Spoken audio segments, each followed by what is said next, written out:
BRICS was born a decade ago as a grouping of Brazil, Russia, India and China first, and then South Africa. These were economies that were among the world's fastest growing. They were home to a large segment of the world's population, including a large segment of the world's poor. When it started off, it held out a hope that the world economic order, dominated by the advanced West, the United States and the European bloc, these economies, their grouping could actually realign, to restructure, to re-engineer that order to the benefit of millions of people still living in poverty.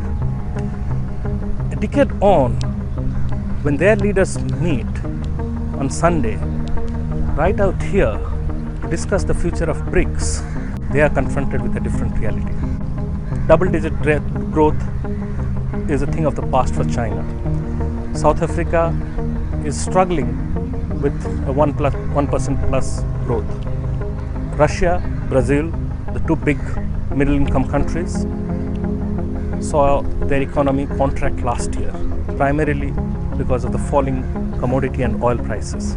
India is still holding out hope, growing over 7%. But then again, it is also hemmed in by high inflation and rising concerns over unemployment. When these countries started out, they may have charted a similar economic course, but their polities were radically different.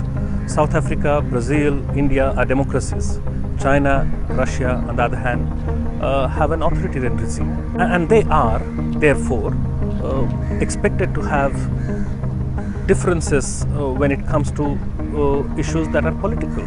The choice of global allies they make, and in terms of the stand they take on various geopolitical issues.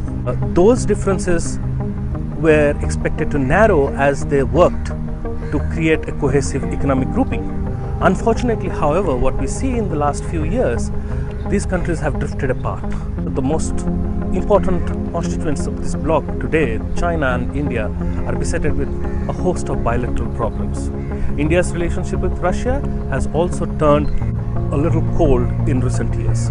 This has raised questions whether BRICS is floundering. But there are people who still remain hopeful.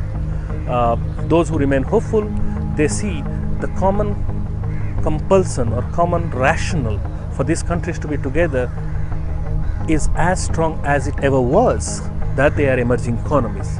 They have an obligation to work to change the world economic order to their benefit and to the benefit of the developing and lesser developed countries. That, besides their bilateral differences, besides the political turmoil that some of these countries like Brazil and South Africa face at home, there are many areas where they can come together and work together to build a bright future of BRICS. The summit could go either way. It could ink a new chapter in the BRICS journey, or it could get overshadowed by bilateral bickering. A lot rides on Prime Minister Modi and how he steers the meeting of the leaders. Stay tuned. We'll be bringing you live updates on the summit on Sunday.